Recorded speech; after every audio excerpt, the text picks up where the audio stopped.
Just similar like Bulolo MP, former MP make him, same Basil make him buy machine station, put him station lo big Wara.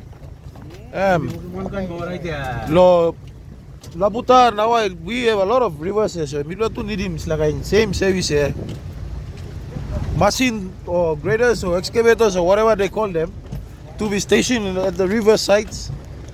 Now every time all water tight and heavy downfall and all that there, machine can do its job by diverting the rivers and making sure that the roads are open for the public to travel every now and then. Instead of wait and then water come down, rain come down and the rivers flood and then we wait for some weeks, wait DDA to send all the machines and all the... This is a waste of time and taxpayers' money.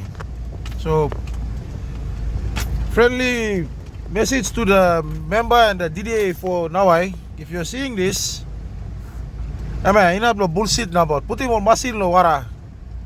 Give me start 2023 now When you meeting of some new member na thinking of passing the change so one kind yet. So maybe voting shot now repeating the same old thing, so please